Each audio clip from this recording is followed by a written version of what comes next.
میرے پاکستانیوں، میں یہ جو آج آپ سے بات کر رہا ہوں اس لیے کہ میں نے آج نریندر مودی کی سوشل میڈیا پہ سٹیٹمنٹ دیکھی کہ اس نے کہا پاکستان کی تو بات ہی نہ کرو، ہم تو اب امریکہ کے ساتھ یعنی ہمارا پارٹنر اب امریکہ ہے، فیوچر ہماری ہے اس پارٹنرشپ میں ہے، تو پاکستان کی تو اب بات ہی نہ کرو، پاکستان تو اپنے بوجھ کے اندر ہی ختم ہو رہا ہے۔ یہ تب ہوئی جب کہ اس نے امریکہ کا نریندر مودی نے دورہ کیا، اور اس دورے میں بڑی زبردست انہوں نے کانٹریکٹ سائن کیے امریکہ کے ساتھ، آرٹیفیشل انٹیلیجنس، ٹیکنالوجیز میں، ڈیفنس کانٹریکٹس، ہر چیز میں، اور پاکستان کدھر؟ اور پاکستان تو جس طرف جا رہا ہے اپنے بوجھ میں ڈوبتا جا رہا ہے۔ میں یہ آج اس لیے بات کر رہا ہوں کہ میں وہ پاکستانی ہوں جس نے باہر کمائی کی اپنے 20-25 سال، سب کچھ بیچ کے آج پاکستان ہے، کوئی میرا پیسہ ملک سے باہر نہیں پڑا، سارا پیسہ میرے نام پہ ہے، جو بھی ہے کوئی چیز چھپائی نہیں ہے، کوئی بے نامی نہیں ہے، میرا جینا مرنا پاکستان میں۔ اور مجھے افسوس یہ ہے کہ آج وہ لوگ اوپر بیٹھ گئے ہیں اور بٹھائے گئے ہیں ایک تکبر میں ایک آدمی نے، جس نے سمجھا کہ وہ اتنی طاقت ہے اس کے پاس کہ وہ جو مرضی کر دے، اور قوم بھیڑ بکریاں ہیں، وہ جو چوروں کے بھی اوپر لا کے بٹھا دے تو قوم بھیڑ بکریوں کی طرح بس اس کے فرمان مانیں گی۔ وہ لوگوں کو اوپر بٹھا دیا ہے جن کی دولت ملک سے باہر پڑی ہے، جن کے پیسے، جن کی بزنسز، اور بزنس کیا ہے؟ ریل اسٹیٹ، یعنی یہاں سے پیسہ دیا، وہاں سے زمین، گھر بار، ریل اسٹیٹ خرید لی، اور بس یہ بزنس ہے، اس کی رینٹ کے اوپر رہے، یہ ان کی بزنسز ہیں، اور یہاں کا سارا پیسہ چوری ہر 30 سال سے چوری کر رہے ہیں۔ ہدیبہ پیپر مل میں جب پہلی چیز سامنے آئی تھی، جب اسحاق ڈار نے خود کہا کہ میں منی لانڈرنگ کرتا ہوں، 164 کا بیان لکھوایا کہ میں ان کے پیسے باہر بھیجتا ہوں، اور پھر جو پیسہ ادھر چاہیے ہو وہ پھر ریمیٹنسز دکھا کے یہاں بلایا جاتا ہے فیک اکاؤنٹ سے، اور وہاں کوئی قاضی فیملی تھی جس کے اوپر BBC کی بھی ڈاکیومنٹ بنی ہے، اخباروں میں بھی آیا۔ تو یہ 30 سال سے یہ پیسہ باہر بھجوا رہے ہیں، اور یہ آج محب وطن پاکستانی ہیں، اور عمران خان اور اس کے سارے لوگ ہمیں غدار ثابت کرنے کی کوشش کی جا رہی ہے۔ لیکن میں یہ آج اس لیے کہہ رہا ہوں کہ ہماری طرح کے لوگوں، جن کا تو جینا مرنا یہاں ہے، جن کے اوپر جتنے مرضی آپ کرپشن کیس کر دیں اور دہشت گردی کے اور قتل کے، میں نے تو یہاں رہ کے ان کا مقابلہ کرنا ہے۔ وہ لوگ جو ہر باری باہر بھاگ جاتے تھے، جب موقع ملتا تھا پاور سے باہر ہاتھ جوڑ کے تو باہر بھاگ جاتے تھے، اور پھر ڈیل NRO کر کے واپس آ جاتے تھے، تو وہ لوگ آج اس ملک کے فیصلے کر رہے ہیں اور اوپر بیٹھے ہوئے ہیں، اور اسٹیبلشمنٹ ان کے ساتھ کھڑی ہوئی ہے۔ اور پھر اسٹیبلشمنٹ حیران ہوتی ہے کہ کیوں سوشل میڈیا پہ ہمارے پر یہ تنقید آ رہی ہے، اور جو تنقید کرتا ہے وہ غدار ہے، کہ یہ نہیں سمجھ آ رہی کہ کیا لوگ بیوقوف ہیں، لوگ 30 سال سے ان کو لوگوں کو نہیں دیکھ رہے۔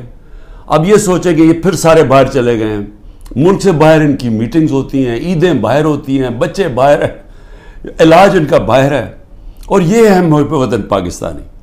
تو مجھے تکلیف اس لیے ہے کہ بحیثیت پاکستانی مجھے بڑی تکلیف ہوئی کہ ان کی جوائنٹ سٹیٹمنٹ آئی امریکہ کی اور ہندوستان کی، کہ پاکستان کا بس اب صرف ایک رہ گیا ہے کہ دہشت گرد ہے، بس یہ ہمیں وہاں لا کے کھڑا کر دیا ہے کہ وہ جو کشمیر میں ہو رہا ہے، یہ کشمیر میں یہ نہیں کوئی بیچارے وہ 100 سال سے اپنی آزادی چاہ رہے ہیں، ان کی جد و جہد ہے آزادی کی، وہ ایک فریڈم سٹرگل ہے، وہ اس کو ایسے نہیں کہہ رہے۔ یہ جی پاکستان وہاں دہشت گردی کروا رہا ہے، کراس بارڈر ٹیررزم، وہاں سٹیٹمنٹ دے دیا انہوں نے۔ پھر وہی جو گروپس ہیں کہ پاکستان میں وہ فلانا لشکر ہے اور یہ ہے اور وہ ہے، تو پاکستان کو تو وہاں کھڑا کر دیا، اور پھر کہا کہ آپ یہ ختم کریں، حکم دیا ہمیں کہ آپ ختم کریں۔ اور میں آپ کو یقین دلاتا ہوں کہ اس حکومت سے کوئی سٹیٹمنٹ نہیں آئے گی اس کے خلاف، کبھی پرائم منسٹر کے منہ سے کچھ نہیں نکلے گا، کبھی وہ جو باہر بیٹھا ہوا ہے لنڈن میں سزا یافتہ، وہ کبھی بولے گا نہیں، زرداری کبھی نہیں بولے گا، کیونکہ ان کے اربوں ڈالر ملک سے باہر پڑے ہیں، اربوں روپیہ ان کا باہر پڑا ہے، اور ان کو سب کو پتہ ہے ان کا پیسہ باہر پڑا ہے. جب آپ کا وہ جب بھی چاہیں ان کے قانون ہے وہ سارے ان کی ایجنسیز پتہ چلوا لیتی ہیں کہ کس کا کیا پیسہ پڑا.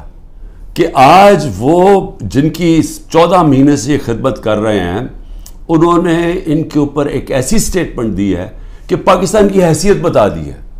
ہندوستان ہے اگلا, آپ نے ہندوستان کے اگر اسی طرح ان کے چیلے بن کے رہنا تو ٹھیک ہے, نہیں تو آپ کی کوئی حیثیت نہیں ہے. اصل میں اس کا یہ مفہوم نکلا ہے. کیونکہ میں سمجھتا ہوں کہ یہ ہمارا جو ملک تھا یہ جس تیزی سے اوپر جا رہا تھا, آپ 60 کی دہائی میں ذرا دیکھیں پاکستان کیسے تیزی سے اوپر جا رہا تھا. ہم جب اسٹوڈنٹس تھے پاکستان میں, اسکول میں پڑھتے تھے, تو ایک کانفیڈنس تھا. میں جب 70 کی دہائی میں کرکٹ کھیلنے گیا ہندوستان, تو وہ ہمیں اور طرح دیکھتے تھے. ان کو پاکستان کمپلیکس تھا, ہم ہر طرح آگے تھے ان سے. پاکستان کی مثال دی جاتی تھی 60 کی دہائی میں کہ ڈیولپمنٹ ماڈل دیکھیں پاکستان کا کتنی تیزی سے ترقی کر رہا ہے. ہمارے اوپر بلکہ ایک کتاب بھی کسی نے لکھی تھی کہ ایشین میریکل, کہ یہ وہ جو ملک ہے جو سب سے تیزی سے ایشیا کا کیلیفورنیا بننے جا رہا ہے. میرے ساتھ ملیشیا کے شہزادے پڑھتے تھے آگے ہمارے ساتھ HSN میں, یا سارے مڈل ایسٹ سے پاکستان کی یونیورسٹیز میں اسٹوڈنٹس پڑھنے آتے تھے. پاکستان کے اندر ایک ہوپ تھی, کانفیڈنس تھا. 70 کی دہائی میں جیسا میں ہندوستان گئے تو وہاں میں اور طرح دیکھتے تھے. 80 کی دہائی میں بھی ہم جب میچ کھیلنے جاتے تھے تو جب واپس آتے تھے پاکستان تو لگتا تھا کہ غریب ملک سے امیر ملک میں آ گئے ہیں. میں 80 کی دہائی کی بات کر رہا ہوں, یہ زیادہ دیر کی بات نہیں ہے. جب سے یہ دو خاندان آئے ہیں 90 کی دہائی سے ہم پیچھے رہنا شروع ہوئے. یہ پیسہ بنانا شروع ہو گئے, ملک پیچھے جانا شروع ہو گیا. اور پہلے ہندوستان ہمارے سے آگے نکلا 90 کی دہائی میں, اور اس کے بعد بنگلہ دیش آگے نکل گیا. جس بنگلہ دیش کو ہم کہتے تھے ایسٹ پاکستان, بوجھ ہے ہمارے اوپر, ہم امیر ہیں وہ غریب ملک ہیں, وہاں سائیکلون آتا ہے تو ہمارے اوپر ہمیں ان کے پیسے دینے پڑتے ہیں. یہ میں اپنے کانوں سے باتیں سنی ہوئی ہیں. بنگلہ دیش بھی آگے نکل گیا. اور آج یہ حالات ہیں پاکستان کے کہ مجھے افسوس سے کہنا پڑتا ہے کہ ہر دنیا کے جو نیچے وہ ملک جو ایک وقت پہ پاکستان کو دیکھا کرتے تھے ماڈل آف ڈیولپمنٹ, ہم سب سے نیچے اب جا رہے ہیں تیزی سے. اور سب سے جو افسوسناک بات مجھے کیا لگتی ہے, مجھے یہ آگے جو خوف آ رہا ہے کہ اگر ہم نے ابھی اپنا راستہ نہ بدلا اور جس راستے پہ یہ لے کے جا رہے ہیں, یہ جو فیشسٹ رجیم اوپر بیٹھی ہوئی ہے, جس تیزی سے ہمیں اس طرف لے کے جا رہے ہیں, آگے بالکل ہی امید ختم ہونے والی ہے اور یہ بربادی کی طرف ملک جا رہا ہے. اب میرے پاکستانیوں, یہ میں بار بار آپ کے سامنے بات کہہ بیٹھا ہوں, لیکن میرا کام ہے ایک وہ آدمی جو پاکستان کے ساتھ بڑا ہوا ہے, جس کا جینا مرنا اس ملک میں ہے, یہ میں آپ کو بار بار یہ بات بتاتا جاؤں گا کہ ہم اس وقت بالکل تباہی کی طرف جا رہے ہیں.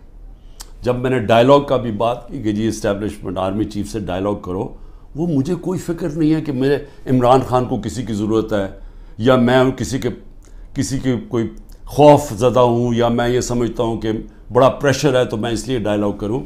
مجھے پاکستان کی فکر ہے کہ میں یہ پوچھنا چاہتا ہوں سب سے پہلے کہ اتنی جو ہم نے کہا, جس آرمی چیف نے جب مجھے ہٹایا, اس نے کہا جی پاکستان کو آئسولیٹ کر دیا تھا, اکیلا چھوڑ دیا تھا. مجھے یہ بتائیں کہ جب ڈونلڈ ٹرمپ نے ایسی سٹیٹمنٹ دی تھی, پریزیڈنٹ نے, میں جب پرائم منسٹر تھا, اس نے کہا پاکستان دہشت گردی میں شامل. میری ابھی بھی ٹویٹ پڑھ لیں, میں نے اس کو جواب دیا. میں نے کہا پہلے آگاہ کرو کہ پاکستان نے کس طرح کی دہشت گردی کی جنگ لڑی ہے, ہم نے کیسی قربانی دی. اسی ڈونلڈ ٹرمپ نے مجھے امریکہ دعوت دی, اور جو میرے ساتھ تھے, جس طرح کا پروٹوکول مجھے دیا, ذرا بتائیں کبھی کسی پاکستانی پرائم منسٹر کو ملا؟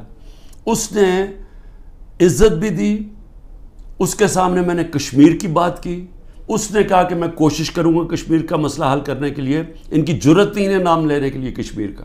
اس کے بعد اس نے سارے میرے اور میرے ڈیلیگیشن کو سارے وائٹ ہاؤس کا خود دورہ کروایا، ٹور کروایا، عزت دی۔ میں یہ کیوں کہہ رہا ہوں؟ کیونکہ میں مغربی ذہن کو سمجھتا ہوں۔ آپ اگر ان کے نیچے ان کے سمجھتے ہیں کہ ان کے جوتے پالش کرنے سے وہ آپ کی بڑی کوئی رسپیکٹ کریں گے، وہ آپ کو حقارت سے دیکھتے ہیں۔ وہ سمجھتے ہیں جو اپنے ملک کے مفادات کے لیے کھڑا ہوتا ہے وہ اس کی عزت کرتے ہیں۔ میں یہ کہہ کے تھک گیا ہوں کہ مغربی مائنڈ یہ چیزیں سمجھتا ہے۔ میں جب کہتا تھا کہ وار آن ٹیرر ہمیں امریکہ کی جنگ میں نہیں پڑھنا چاہیے، تو ان سب کو پتا تھا جب میں امریکہ گیا ہوں کہ میں نے ان کی جنگ کی مخالفت کی تھی کہ ہمیں نہیں شرکت کرنی چاہیے، کیونکہ ان کو پتا تھا میں پاکستان کا سوچ رہا ہوں۔ میرے ملک کے 80,000 لوگ اس کے اندر شہید ہوئے تھے، ہماری جنگ نہیں تھی۔ تو میں جب ان کی تنقید کرتا کہ ان کی جنگ میں نہیں ڈال، وہ سمجھتے ہیں کہ یہ ایک آدمی اپنے ملک کی بات، کہ وہ اس چیز کی رسپیکٹ کرتے ہیں۔ یہ جو جا کے جناب فورن منسٹر بلاول بھٹو ہر دوسرے دن پہنچ کے اچھی اچھی انگریزی بولتا ہے، اس سے وہ متاثر نہیں ہوتے۔ اور اسی لیے یہ جو فورن پالیسی بنا دی ہے کہ جی ہم ساری دنیا کو ہم ساری دنیا کے ساتھ اچھے اچھے باتیں کریں، ان کو آم کے ٹوکرے بھجوا دیں اور ہم جا کے ان کے ساتھ بڑی اچھی طرح ان کے ہاتھ پکڑ کے بات کریں، ایسی یہ باتیں نہیں چلتی۔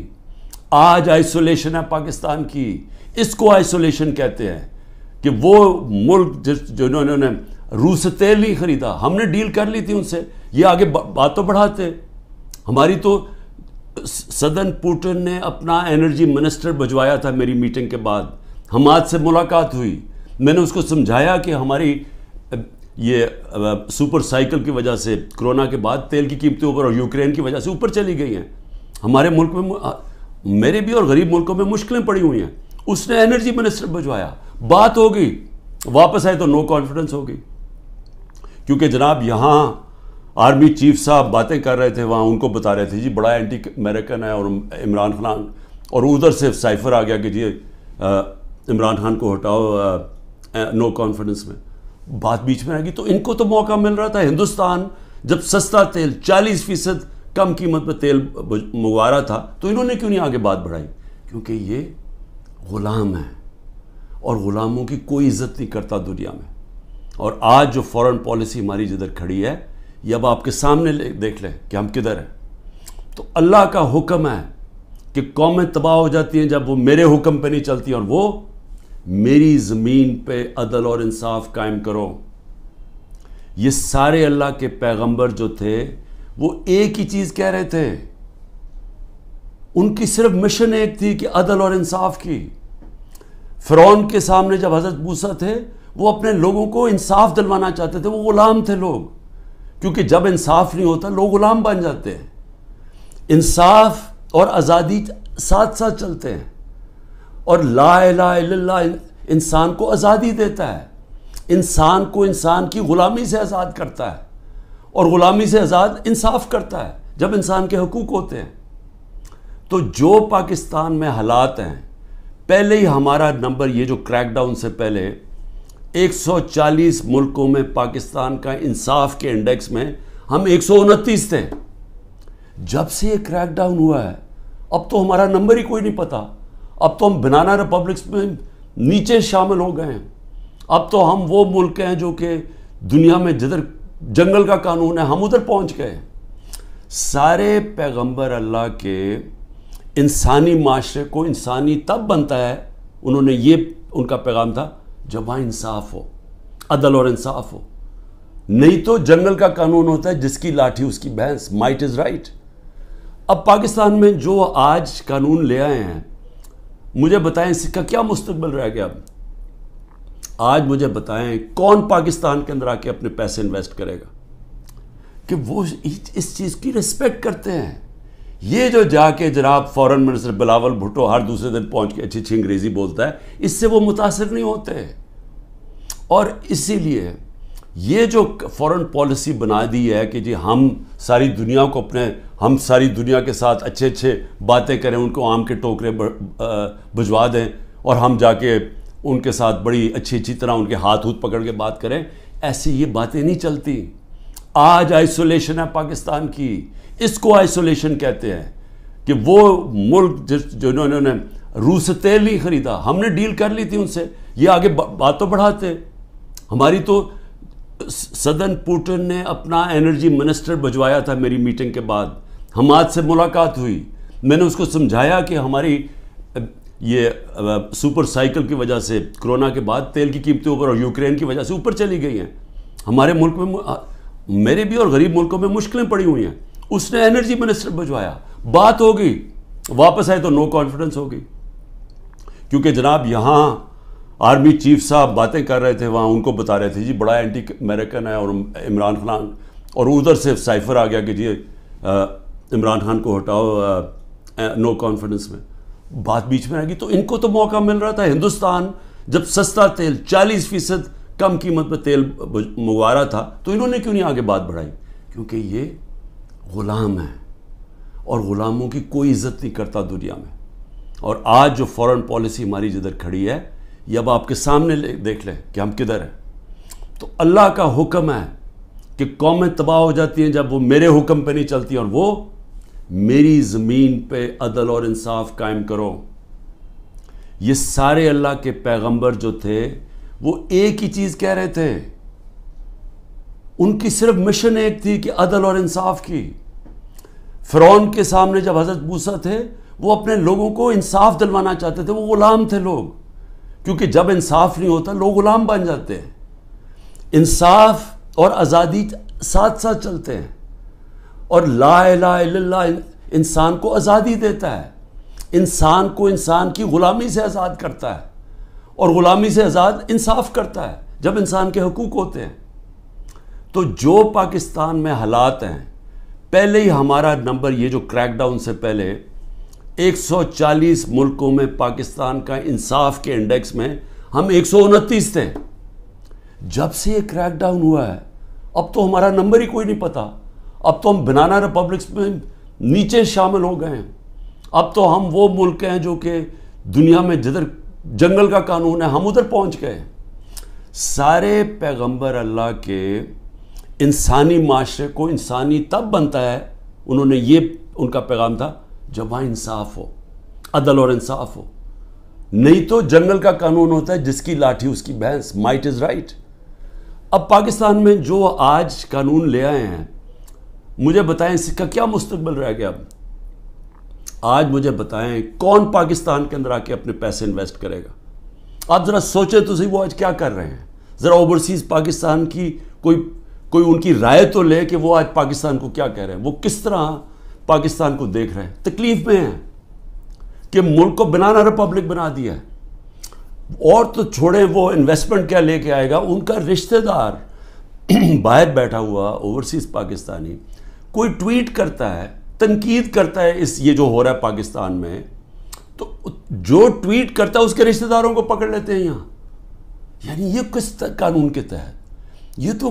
یہ تو ہٹلر کے جرمنی میں ہوتا ہوگا, اور یہ اسٹالن کے USSR میں ہوتا ہوگا, کہ جب وہ کچھ بھی کر سکتے تھے, کلیکٹیو پنشمنٹ. یا اسرائیل کرتا ہے فلسطینیوں سے کہ ان کو ایک ہوتا ہے تو ان کے گھروں میں آ کے دوسروں کو کلیکٹیو پنشمنٹ دیتے ہیں.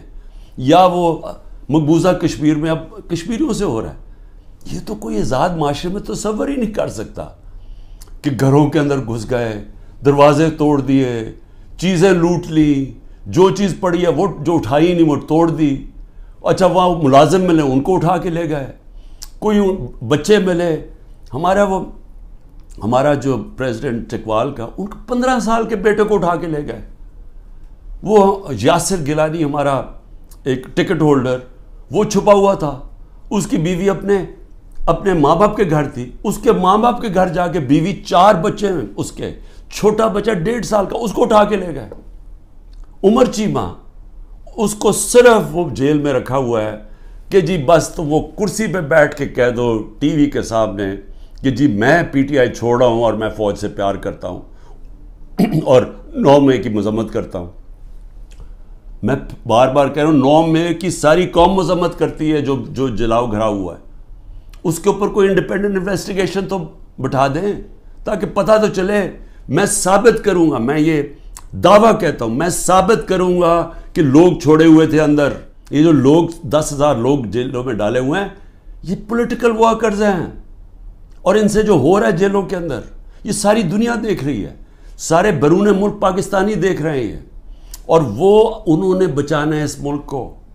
جس وقت ہم اس ملک میں رول آف لا لے آئے، ہم اس ملک میں اعتماد لے آئے اپنے انصاف کے نظام پہ، ان کو یہ اعتماد ہو گیا کہ میری انویسٹمنٹ بچ جائے گی، میں اگر ساری زندگی کی اپنی سرمایہ کاری جو پیسہ جمع کیا وہ یہاں پاکستان میں سرمایہ کاری کروں تو یہاں کا نظام ایسا ہے جیسے مغرب میں ہے، وہ مجھے تحفظ ملے گا۔ کمزور کو یہ فیلنگ ہو جائے کہ طاقتور سے اسے تحفظ ملے گا، یہ نہیں ہوگا پاکستان میں۔ جو طاقتور جو مرضی چاہے کرے اور کمزور بیچارہ بے حس ٹکرے کھاتا پھرے کچہریوں کی اور تھانوں کی، وہ کوئی پیسہ نہیں آنے لگا یہاں اس ملک میں، اور آئے گا ہی ملک تب، یہ بچے گا ہی تب جدھر آج پہنچ گیا ہے، جب ہمارا سب سے پہلے بیرون ملک پاکستانی انویسٹ کرے گا، سرمایہ کاری کرے گا، پھر باقی دنیا آئے گی۔ جس طرح چائنا اور ہندوستان میں ہوا تھا، انہوں نے جب اپنی اکانومیز کھولی تو پہلے ان کے اپنے لوگوں نے جو باہر بیٹھے ہوئے تھے انہوں نے انویسٹمنٹ کی۔ وہی ہے جو پاکستان کا اس دلدل سے نکالنے کا ہے۔ لیکن یہ جو نظام ہے یہ تو مزید اور ہمیں ادھر لے کے جا رہا ہے کہ جدھر نریندر مودی کہہ رہا ہے کہ جی اپنے بوجھ پہ گرنے لگا پاکستان۔ تو ابھی تک تو کوئی ہوش کریں ہم کہ ہم جا کدھر رہے ہیں۔ آپ کے پاس روڈ میپ بھی کسی کے پاس نہیں ہے۔ یہ چوروں کے پاس کیا روڈ میپ ہوگا؟ 30 سال سے تو چوری کر رہے ہیں یہ دبئی بھاگ جانے انہوں نے۔ میں آپ کو لکھ کے دیتا ہوں کہ 90% میں سے ملک سے باہر بھاگ جائیں گے۔